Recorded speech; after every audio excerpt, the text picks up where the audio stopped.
The initial phase of the B-29 bombing campaign on Japan was marked by significant operation challenges, chiefly due to lack of effective long-range fighter escorts. In the early missions, B-29s flew at extremely high altitudes and from distant bases, often located in China, on missions that stretched the limits of their range. This created a pronounced vulnerability. Without a fighter escort capable of matching B-29's extensive reach, the bombers were exposed to the threat of enemy interception for prolonged periods.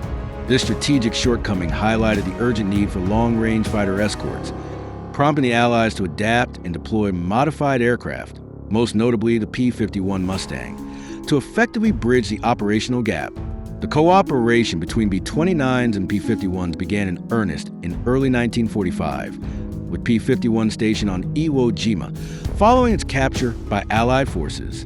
Historical records indicate that by March 1945, P-51s of the VII Fighter Command were tasked with escorting B-29 missions against the Japanese homeland. The first very long-range VLR mission occurred on April 7, 1945, with 96 P-51s escorting 100 B-29s over a 675-mile distance to Tokyo, lasting over 8 hours. This mission marked the beginning of a series of escort operations, with P-51s providing protective cover during B-29 bombing runs, a critical need given the previous lack of fighters with sufficient range to accompany B-29s from bases like the Marianas.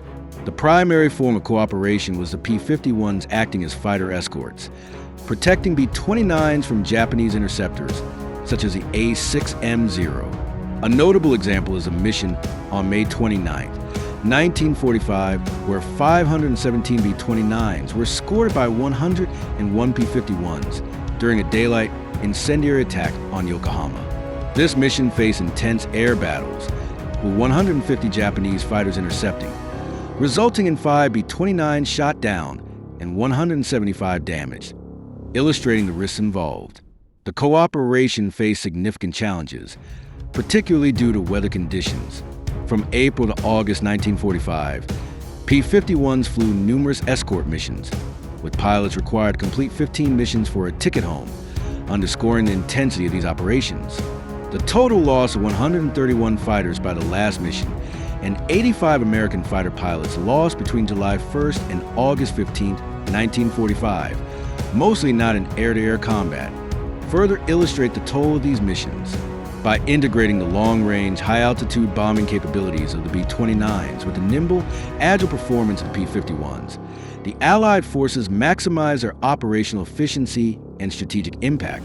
This pairing allowed for sustained pressure on enemy targets, as the fighter escorts mitigated the risks associated with large-scale bombing raids, such as interception by enemy fighters and other aerial threats. Consequently, this synergy not only increased the success rate of bombing missions, but also contributed significantly to the overall weakening of enemy resistance in the Pacific region.